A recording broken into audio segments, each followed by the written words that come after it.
We are your hosts, Nikki Shore and Jesse Swain, and you are listening to the American Journal of Infection Control podcast, Science into Practice, brought to you by the Association for Professionals in Infection Control and Epidemiology to highlight work published in our peer-reviewed journal, AJIC. Join us as we speak to those in the field of infection prevention and control, like us, as well as other experts, to learn about some of the latest research in the field and how it can be put into practice. We hope you will listen in, learn something new, and apply this information to your work. If you are not a researcher already, we hope this podcast will get you thinking about areas where you can carry out your own research. Hey, Nikki, I've missed you. How are you? I am so good. I've missed you too. It's been way too long since I've heard that perky voice. Same.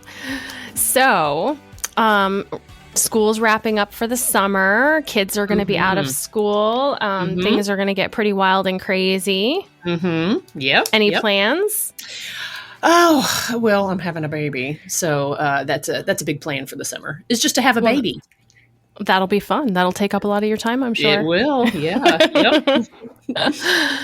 I do have a joke for today, of course. Okay. What was the fish's least favorite class? Oh, okay. The fish's least favorite class in school. I don't know. What? It was also mine. Algebra. Oh, Jesse, algebra. Thank you for that. Oh, always. So today we have with us Dr. MacEwan. So Dr. MacEwan is a health services researcher focused on enhancing patient engagement through the use of health technologies and improving equitable use of patient-facing health technology tools. To achieve these objectives, Dr. MacEwan utilizes a multi-level mixed methods approach that considers the perspectives of patients, providers, healthcare organizations, and community partners. She is particularly interested in how health technologies can influence the management of health conditions through the communication and comprehension of patient-generated data and the impact of this data on shared decision-making and health behaviors. Very cool. Her work aims to address inequities in health technology use related to factors such as geographic location, age, and self-efficacy. Dr. MacEwan received her PhD in biomedical engineering from Duke University and conducted postdoctoral research in molecular engineering at the University of Chicago. Her research as a biomedical engineer focused on the development of biomaterial systems for targeted cancer therapy and immunomodulation in autoimmunity. That was a mouthful. Before joining the Division of General Internal Medicine, Dr. MacEwan was a postdoctoral researcher in the Center for Advancement of Team Science, Analytics, and Systems Thinking, also known as Catalyst, in the Ohio State University College of Medicine. Thank you so much for joining us today, Dr. MacEwan. This is, very excellent. Thank you so much for having me. It's really a pleasure to be here. Dr. MacEwan, that sounds like fascinating work you've done so far, and you're actually going to talk to us today about your article that was in AJIC titled Concerns and Frustrations About the Public Reporting of Device-Related Healthcare-Associated Infections, Perspectives of Hospital Leaders and Staff. So this is going to be a really interesting subject for all our IPs to tune into. I'm sure we all have some grievances to air about this. So can you tell us what prompted this research? Kick us off by telling us a little bit about that. Yeah, of course. So this paper really came as a small part of a much bigger study. The study is called Searching for Management Approaches to Reduce Healthcare-Associated Infection Transmission. We call it SMART for short. And this project was really motivated by reducing healthcare-associated infections. Of course, many of these infections are preventable and create unnecessary morbidity, mortality cost to healthcare systems. So as I'm sure you all know, there's many clinical ways to prevent infections, but despite hospitals adopting these clinical approaches, some still struggle to prevent infections, which suggest that other factors like management strategies might be at play that influence infection prevention practices. So things that influence how clinical bundles or how clinical protocols are adopted or instituted, how people communicate about infection prevention, how you stay motivated for infection prevention. So really, this study was grounded in qualitative work. We talked to over 400 people at 18 hospitals to ask them about management practices towards infection prevention. And this study was actually a very small part of that larger study, and it was completely emergent. People, without us prompting them, talked about these concerns about public reporting of data. So we asked them a lot about data that they used for infection prevention, but we didn't specifically ask them like, oh, what are your thoughts on public reporting? So it was really interesting that these concerns were really emergent. So it's kind of really an accidental study. Yeah, it was a bonus. It was that's cool. Very cool. Yeah.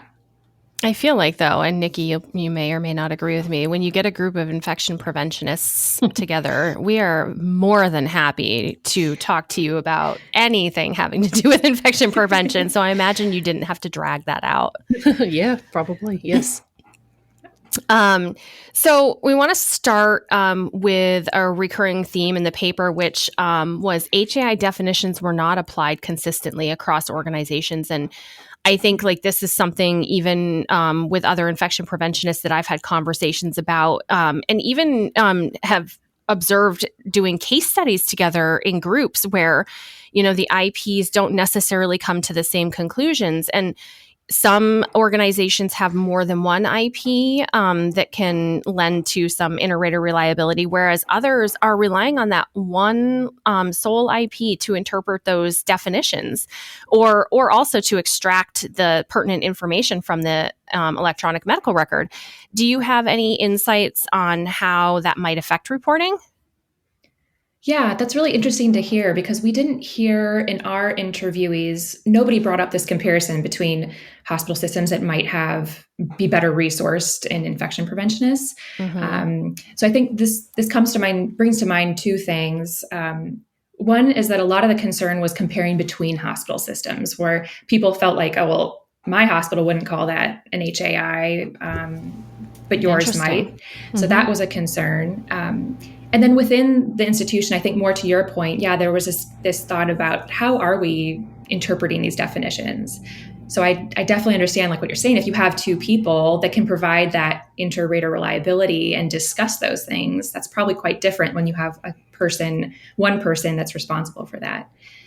So although we didn't hear the exact comparison that you're describing, one person did mention they're concerned about under-resourced hospitals in terms of IPs and saying, you know, when you don't have enough IPs, and I think there's a lot that you guys are doing, right? To consider that bandwidth, like, are there other players that then are participating? Are providers then participating, or physicians? And how does that change how these definitions are being applied? Yeah, we're going to get into that a lot. We've got a lot of questions about that because, you know, one of the interviewees in your paper says places that actually try to improve, that actually are honest in trying to figure out where the problems are, always look worse because they don't have the resources to look for the problems. And I think that's a bit of a broad statement to say. I don't know if we can place that blanket on it, but it is likely true because I remember sifting through pages of micro reports from the lab before we acquired a software system to help us do that, to help us filter through all that. So, you know, we have to remember that IPs have so many different roles, and there's a time limitation on surveillance. So what other lack of resources could lead to some of those reporting inconsistencies? Yeah, I think you're definitely mentioned probably the most important, and that's IPs and their bandwidth and the many tasks that they're taking on in their hospital settings. I think educational resources are also something that not all hospitals, I'm sure, are on an equal bar. These might be educational resources for understanding and how to apply definitions, and also education related to appropriate diagnostic approaches and culturing approaches. So this can be verbal education, whether it's formal or informal, physical education like decision-making flow charts, or even things like integrated into the EHR with things like alerts that can help you make decisions. Like I know for C. diff, deciding a culture, I think that's a more popular EHR alert. Mm-hmm. And then sort of an invisible resource that I'd like to mention, just again, putting my hat of management approaches, like this invisible resource of organizational culture surrounding infection prevention, I think is also really powerful. Mm-hmm. And that when you set this tone of like a just culture in which infections aren't punished, but perceived as learning opportunities, and you're very transparent about the way infections are identified and reported, I think that also goes a long way. And certainly I don't think those cultures are equal across hospitals. So those are some of the differences that if you don't have those good resources, it might kind of drive reporting underground, which is how some of our interviewees put it. And I think that's interesting because we've talked about just culture in some of the past episodes, but it's different when you have a just culture inside your hospital. But then, we're going to get into this. I don't want to steal the rest of the show, but we're going to get into what it's like to have a just culture inside your system, but outside when you're doing the reporting, it doesn't seem like it's noted as an opportunity. So let's get more into that. I'll hush now. You're fine. You're fine. So, so getting into that public reporting, the paper quotes one of the interviewees actually saying that they're doubtful that patients accessed this public data and used it to make decisions about where they chose to seek care. I might argue that point. I've actually heard of people doing that, but do you know if there's any data on how the public actually uses this reporting, or do we have any data around how much public reporting is actually accessed? Yeah, I really love this question. And I'm not aware of information specific to how the public uses publicly available data about HAIs in particular, but there is a really interesting example about how the public has digested and used more general safety measures that are publicly reported. So this example was actually published now quite a while ago in 2005 in Health Affairs, but they looked at a statewide reporting of sort of summary scores of hospitals based on a number of adverse events. And they surveyed the public about this data, which was published in the local newspaper at the time. And they surveyed them like right around the time when the data was released. And then they surveyed them again 2 years later. And when they surveyed them right when the data was released, about 40% of the public that they surveyed recalled seeing the report or hearing about it. And not surprisingly, that decreased over the course of 2 years. People kind of forgot about it. Mm-hmm. And really interestingly, the people were better at identifying poor performers from that report. So kind of interesting to think about like the long-term effects of those, who are the people that benefit or don't benefit from those reports. Mm-hmm. And then not surprisingly, a small percentage of people said they actually use that information to decide where to seek care. It was about 4% near when the data was released, and then closer to 10% after 2 years. But not surprisingly, not everybody has to go to the hospital, I hope, over that time. So maybe those small percentages are not that surprising. And I guess that's kind of where I was getting at, where, you can have a just culture inside of your organization. Like, okay, let's be transparent. Let's find these hospital-acquired infections and improve on them. But there's no context when you're reporting that. And so when the public gets a hold of that information, that just culture can maybe seem to be punishing towards the organization. And when we talk about lack of trust in publicly reported HAI data, which is in the paper about that lack of trust in who is actually truly reporting everything, one interviewee says, getting to zero, I don't think that's particularly realistic. A lot of institutions that have claimed they've gotten to zero infections, to some degree, what they've done is manipulate the numbers. So I'm curious as to what mechanism they think these institutions are using to manipulate those numbers, because that kind of goes hand in hand with that just culture. Mm-hmm.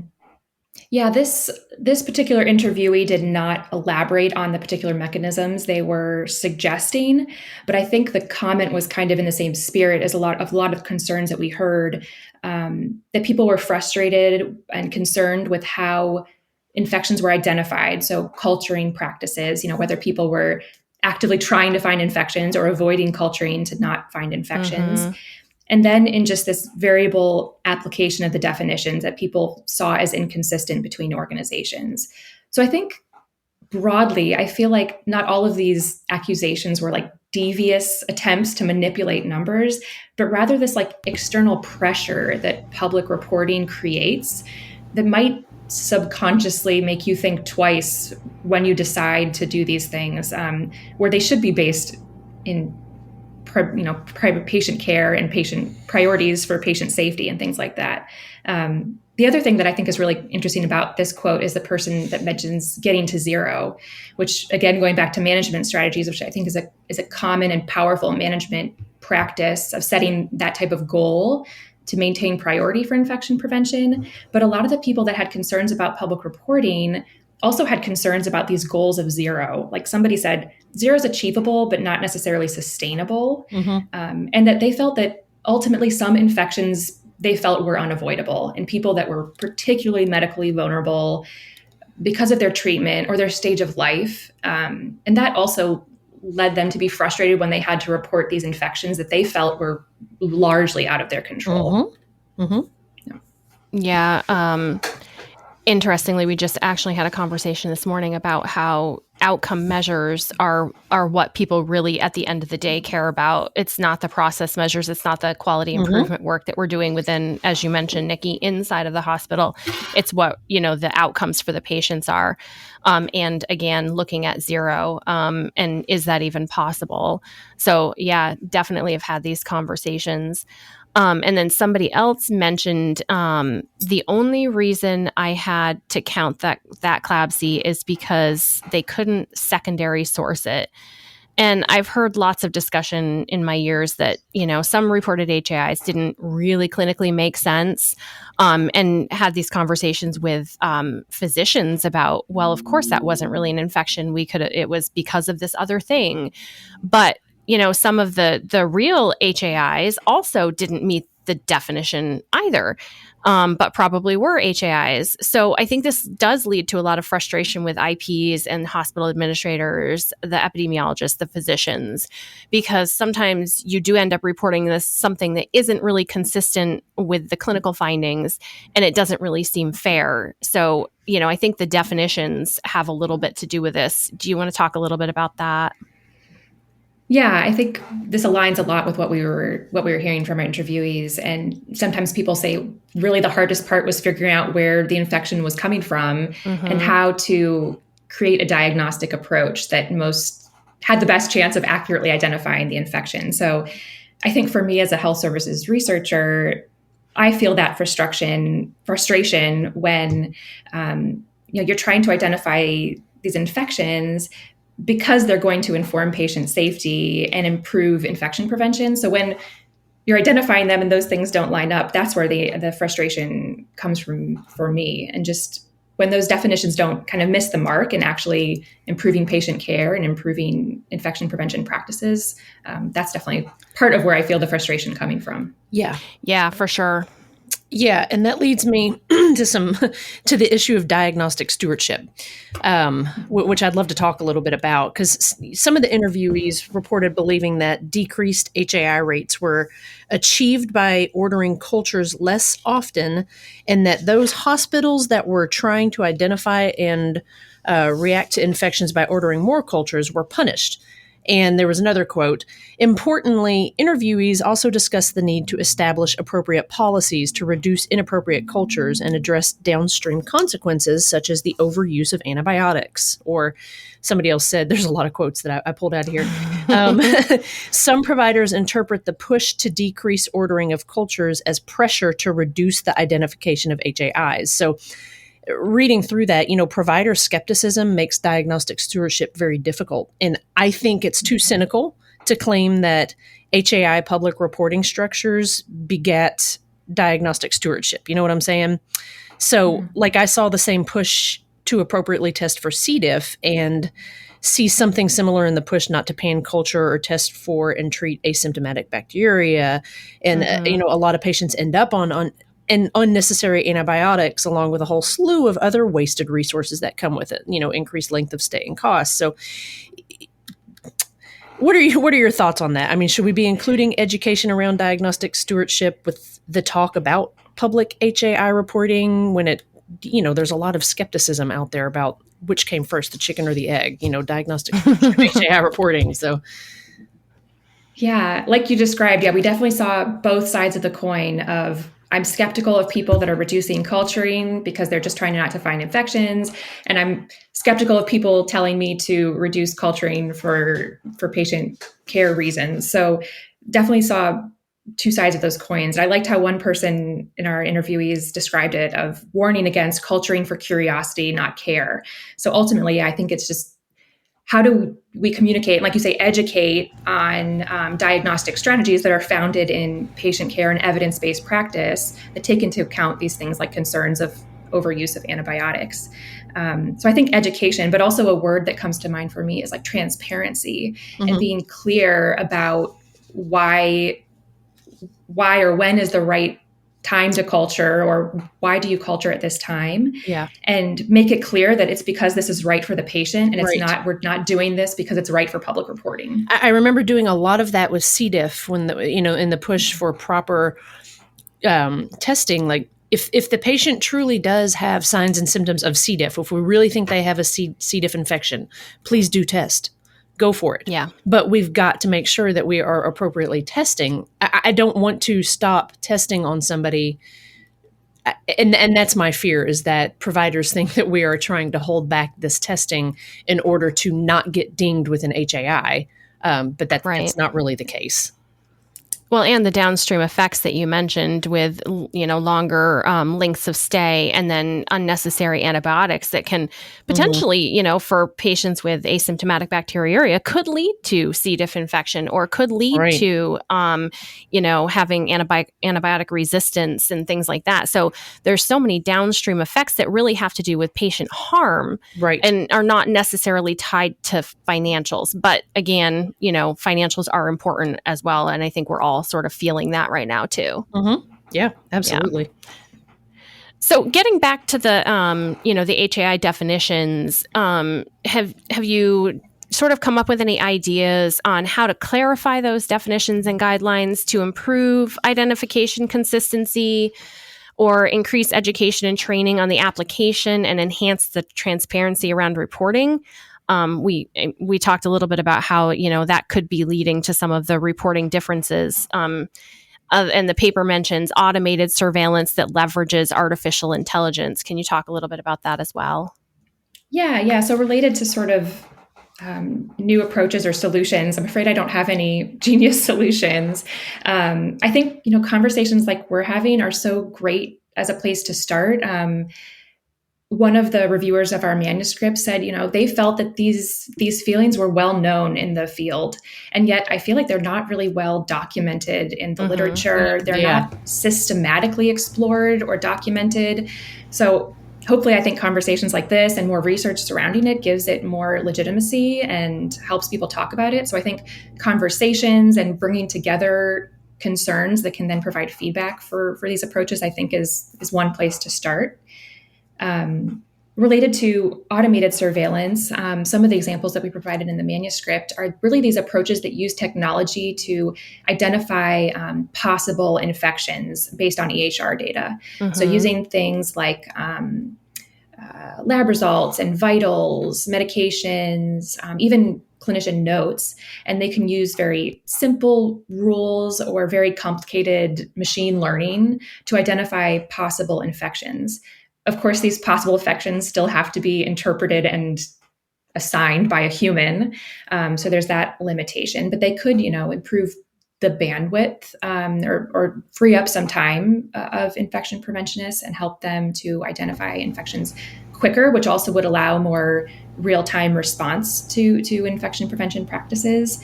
So that's one potential solution. I will say, though, interestingly, these are all being applied, to my knowledge, in single hospitals or single hospital systems. So they're all integrating their own interpretation of the definitions and their own nuances to culturing and all those things. So I think the idea of a more universal technology is really interesting, but I haven't seen that yet out in the literature. Was there anything in particular that, they talked a lot about inconsistency with the reporting. Did anybody mention anything about, contributing to the opportunities to contribute to the updating of our definitions and guidelines? So reaching out to NHSN to offer any concerns about things that aren't clear within the manual, or things like that, like new definitions or opportunities for improvement there. Did anybody talk about that they had done that, or that's something that as infection preventionists we should be looking at doing?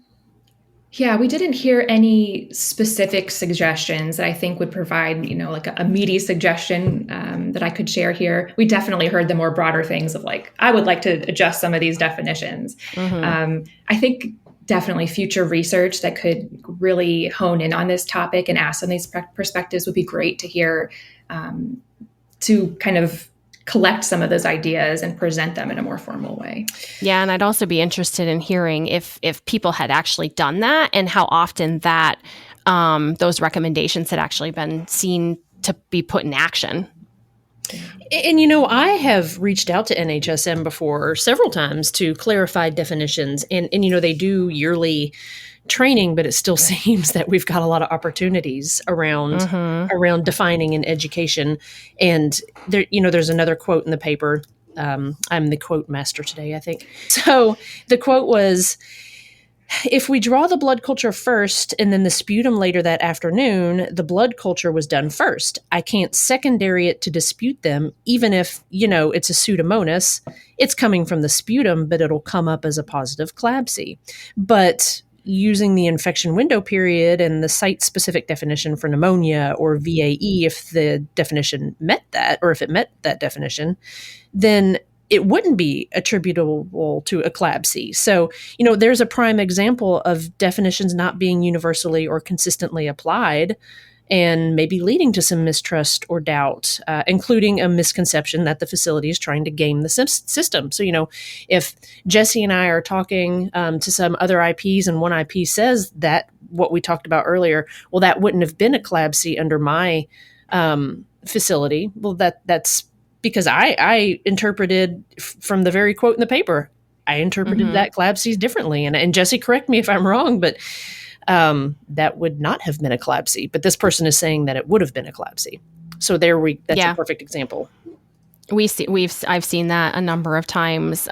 Like I said, doing case studies with IPs from around the state, or, things like that, where, that it's an inconsistency with utilizing the definitions.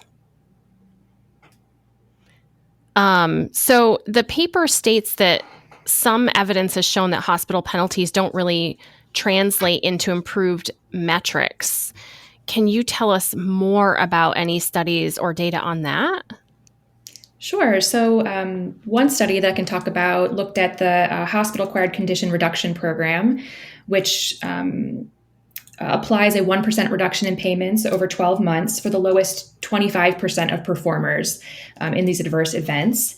And this study, which was published in 2019, looked at the first 2 years of the program, and it looked at hospitals that were penalized in the first year and looked at their performance in the second year to say, hey, did being penalized help motivate them to improve in the second year? And long story short, they did not improve in metrics. They did actually have some reduction in their hospital-acquired conditions, and their 30-day readmissions and 30-day mortality did improve, but not to statistically significant levels.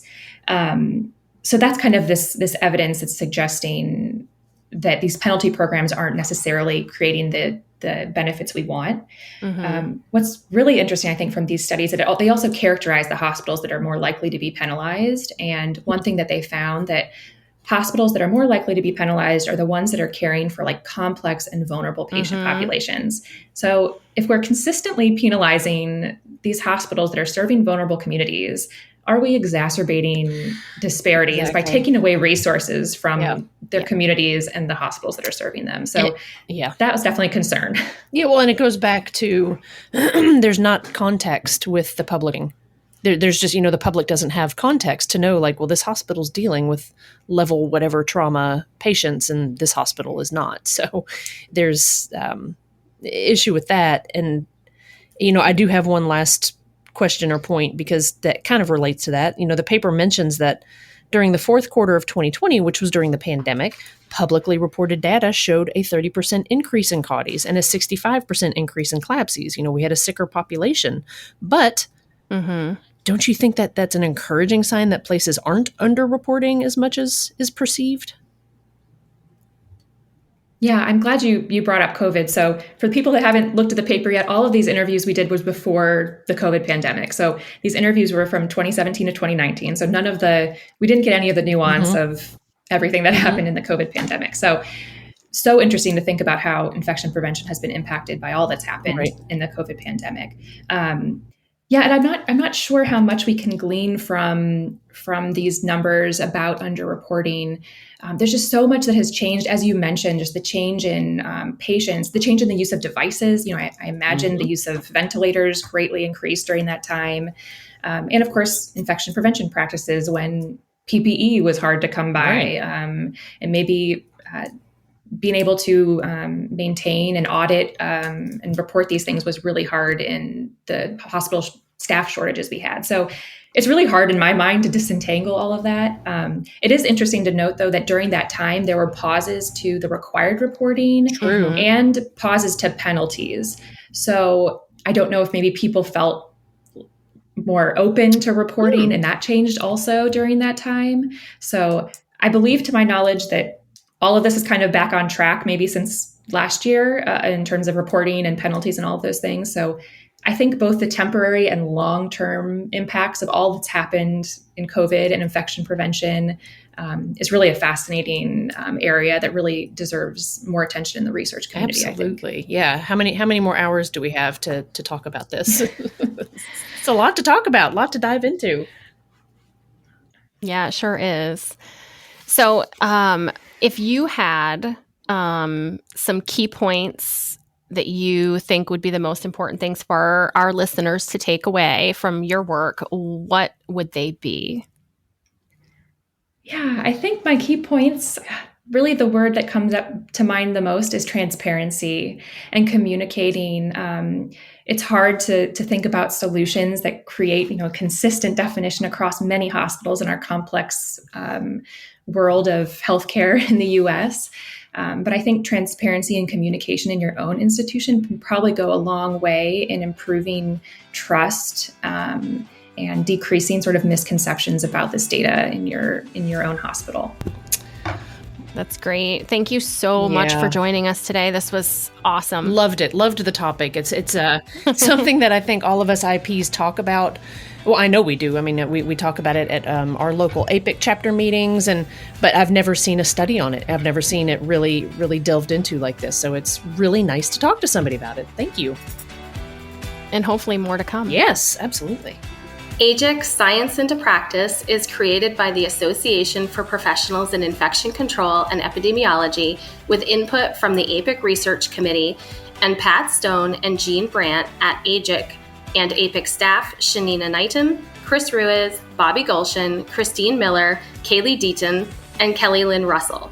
We work in partnership with Human Factor and audio tech Blake Alphen and the field of infection prevention and control. Go to our website at ajicscienceintopractice.org. That's AJIC scienceintopractice.org.